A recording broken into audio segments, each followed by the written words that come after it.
በአንድ ጊዜ ሶስት መፍታት حرام ነው። ብዙ ሰው እንደዛ ነው ተናድጄ ነበር ይላል። ሳይናደድ ሚስቱን የሚፈታ ሰው አለ? በጣም ወድሻለሁ ግን ፈትቼሻለሁ ምን ሰምታችሁ ታውቃለች? ተናደው ነው የሚፈታው ማንም ሰው ሲበሳጭ ነው። ስለዚህ ይጻናል ፍቹ ሶስት ካል አልቆለታል። እንደዛ እንዳይሆን የጉዳይ የብዙ ሰው ስለሆነ ነው ያሰፋውት ያለውት ፍቺ አንድ ብቻ ይሁን ይላል። ይሄ በቁርአን በነስ ነው የሚናገር يا ايها النبي اذا طلقتم النساء فطلقوهن لعدتهن واحصوا العده واتقوا الله ربكم اللهم فروا لا تخرجوهن ከተፈታች በኋላ እንኳን ከቤቷ አታውጧት እናንተም አታስወጡ እነሱም አይውጡ لا تخرجوهن من بيوتهن ولا يخرجن إلا أن يأتينا بفاحشة مبينة قال وهلا مترشا من الله لا تدري لعل الله يحدث بعد ذلك أمرا له أتاوك ما أنت الله كذب وهلا مفتروا نقل لنور جلال ዛሬ ተናዶ ተበሳይቶ ሷም ማይኑን አልያው ሱም ማይኑን አልያት እየተባባሉ ያሉ ሰዎች አንድ ፍቺ ከተፈታ በኋላ ወር ድረስ እዛው ቤቱን ያለችው ያያታን ምግብ ታቀርባለች አትውጣ ተብሎ የለ እሷም እንደው መቼ በመለተኝ ያለች ሆና እሱም ደግሞ ባለቤት ከጀውጫት እዳ እኮ እየቆጠረች ነው ይላል። በዚህ ጊዜ ውስጥ ከቆጨው እንዲመለስ ሶስት እርከን ላይ ያስቀመጠው ለዚህ አንድ ነው መፍታት ያለበት። በዛ ሂደት ውስጥ ደግሞ አትሸፈንም አትሰተረው እዳው እስከሚያልቅ ድረስ የዘነው ያያት እንደውም ተዋበለትም ይገባል ለመመለስ ሰበብ እንዲሆን ማለት እንዲፈርስ አልፈለገም እንዴ። ከዛ በኋላ እንዱ በጣም የከፋ ደረጃ የደረሰ ከሆነ እዳው ሲያልቅ አለቀላቸው ይለያያሉ። እሷ መድላን ትፈልጋለች። አለዛ ደግሞ እዳው ካለቀ በኋላ እንኳን መመለስ ቢፈልግ በአዲስ ኒካህ ይባላል እንጂ ይችላል። አንድ ከሆነ ሁለት ከሆነ ሶስተኛ ከፈታ በኋላ ዳግም ሊያገኛት ስለማይፈቀድ حتى تنكح زوجا غيره ሌላ ባል እስከምታገባ አይፈቀድም ይላል። ሐዲስ ላይ ደግሞ አግብታም ግንኙነት እስከምታረግ ይላል። ያችን እንዲህ አበሳይቶ ወይም ተበሳይቶ ያባረራትን ሴት ሌላ ትዳር ውስጥ ገብታ በዚህ ከተቀጣ በኋላ ከቆጨው እንኳን ድንገት ያኛው ቢሸኛት የኛው መልሶ ሊቀበል እድል ይኖረዋል ማለት ነው። መልሶ ትዳር ሊመሰርት እንጂ አላህ ከአርሽ በላይ ነው የምትሉ ከሆነ አርሽን ከመፍጠሩ በፊት የት ነበር ይላሉ። አሁን ይሄን ጥያቄ ያነሱ ሰዎች ትክክለኛ ምላሽ ፈልገው ከሆነ መጀመሪያ መጠየቅ ያለባቸው እነሱ ናቸው። እዚህ ላይ አላህ አርሽን ከመፍጠሩ በፊት የት ነበር ለሚለው ጥያቄ መልስ የሚሰጠው ከአርሽ በፊት ምን እንደነበረ መጥቀስ ይችላል። ለምን የት ወይም አይነ የሚለው ቃል ደላለቱን ዐለል መካን ቦታን ነው የሚጠቁመው። ከቦታ ጋር ተያይዞ ነው የሚመጣው። አላህ የት እንደነበር ማወቅ የሚፈልግ ሰው ከአርሽ በፊት የት ነበረ ካለ ከአርሽ በፊት ምን ነበረ ነው የመጀመሪያው ጥያቄ ይንገረን ነው። አይ ከአርሽ በፊት ምንም ነገር የለም የመጀመሪያው መክሉቅ አርሽ ነው ከአርሽ በፊት ምንም ነገር አቅጣጫም ቦታም የለም ከተባለ የት የሚለውን ጥያቄ መነሳት የለበትም ነው።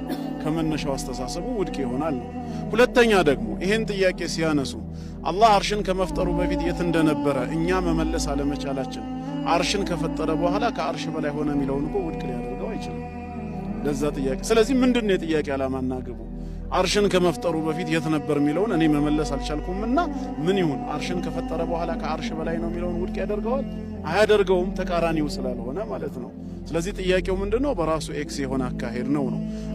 እነሱ አሁን ምንድነው የሚሉት? ነብያችን ሰለላሁ ዐለይሂ ወሰለም ካነ አላሁ ወለም የኩን ሸይኡን ገይሩሁ ወፊ ሪዋየትን ወለም የኩን ሸይኡን መዐሁ ብለዋል። እውነት ነው አላህ ነበረ ከእርሱ ጋር ወይ ከሱ በፊት ምንም ነገር አልነበረም። እኛም ከአላህ ጋር አብሮ የነበረ መክሉቅ አለ አላለም። አላህ የሁሉ ነገር ኻሊቅ ከሆነ ከሱ በኋላ የመጣ በሱ የተገኘ ነው እንጂ ከዛ ውጭ ያለው ከሱ ጋር አብሮት ያለ አይደለም። ግን ከቦታው ጋር የሚገናኝ ማስረጃ አይደለም።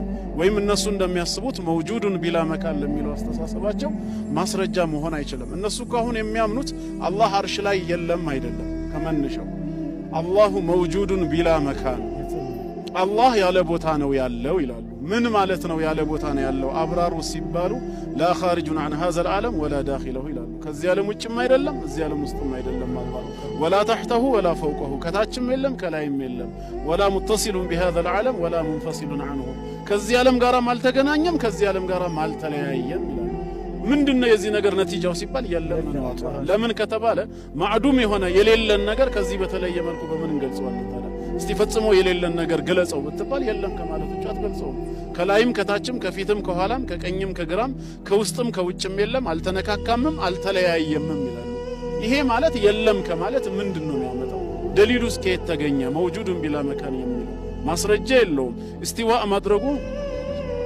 ምንም ማስረጃ የለውም እስቲዋእ ማድረጉ ማስረጃ አለው ባይሆን ምን ይላሉ ኢማም አቡ ጃዕፈር አጣሃዊ ረሂመሁላህ አቂዳቸው ላይ ሲናገሩ ወላ ተህዊህ الجهات الست كسائر المبتدعات ብለዋል ይላሉ ነገር ግን ይሄ ለነሱ ደሊል መሆን አይችልም ምክንያቱም ሐዲስ አቂዳቸው ላይ የገለጹት አያካብቡትም ነው ወላ ተህዊህ አያካብቡትም አላህ ላይ ነው ስንል ላይ የሚባል ነገር አላህን አካቦታል ብለን እኛ እየገለጸን አይደለም የሱ ዑሉውነት ሙጥለቅ ነው ያልተገደበ ነው ከሁሉ በላይ ያለ ነው ሌላን ነገር ግን ከላይ ነው ብለን ስንገልጸው ኒስቢይ ነው አንጻራዊ ነው ለምሳሌ አላህ ሰማይን ከኛ በላይ እንደሆነ በቁርአን ይገልጸዋል አይደል አወለም ينظሩ الى السماء فوقهم ይላል የሰማይ ፈውቅያነት ከኛ አንጻር ነው ነገር ግን ኩርሲይና አርሽ ደግሞ ከሰማይ በላይ ናቸው ይሄ ማለት ሰማይ ከየት ነው ያለው ከታች ነው ያለው ማለት ነው የመخلوቃቱ የበላይነት ንስብይ አንጻራዊ ሲሆን የአላህ ዑሉውነት ግን ሙጥለቅ ነው ያልተገደበ ፍጹም የበላይነት ነው ወላ ተህዊህ ያሉት ምንድነው አላህን አያካብበውም በዚህ ስር ተገድበው ከዚህ እስከዚህ ብለን ልንገልጸው አንችልም ነው በስድስቱ አቅጣጫዎች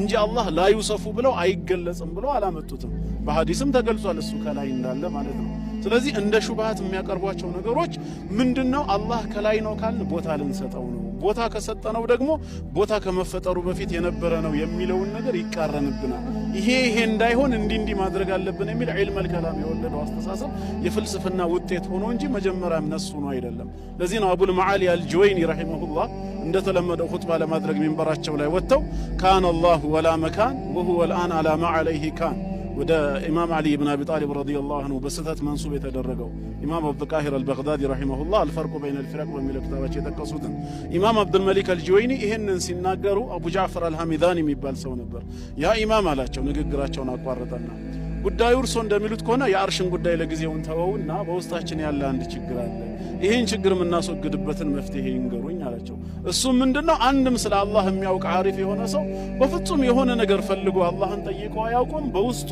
የበላይነትን ፈልጎ እንጂ ከላይ መኖሩን አስቦ ታዲያ ይሄ ነገር አላህ ከላይ ነው የሚለውን ውስጣችን የተቀበረውን እምነት በምን እናስወግደው ሲለው የዛኔ ነው ራሱን በጥፊ በእጁ መታና ሐየረኒ ሐሚዛኒ እንደዋልል አደረገኝ አጠራጠረኝ ብሎ ከሚንበሩ ላይ ወረደ የሚለው ስለዚህ ምንድነው አላህ የበላይ መሆኑ ብዙ ማስረጃ ሩቅ ሄደን ፈልገን የምናመጣለት ጉዳይ ሳይሆን ፊጥሪ ነው ከላይ አይደለም የሚለው ግን ከጊዜ በኋላ የመጣ የፍልስፍና አስተሳሰብ መሆኑን የምታውቀው ምንድነው ይሄ ላይ ብቻ ነው ተቃውሞ የተነሳው አላህ ከታች አይደለም የሚል ፍርቃ ተነስቶ ያውቃል ክርክሩ አጀንዳ ሆኖ አያውቅም ከውስጥም ወይም ከውጭ ወይ ከቀኝ ከግራ የሚል የለም ሁሌ ዑሉው ላይ መነሳቱ ዑሉው አስል እንዳለው ያሳያል ማለት ነው ክርክር የሚነሳው አስል ባለው ነገር ላይ ስለሆነ ነው ያኛው ግን ለክርክር ደረጃ አለመብቃቱ ከመነሻውም ራእዩ ተቀባይነት የሌለው ነው ስለዚህ አላህ የበላይነት ክርክሩ በራሱ እንደ ደሊል ይታይ ይችላል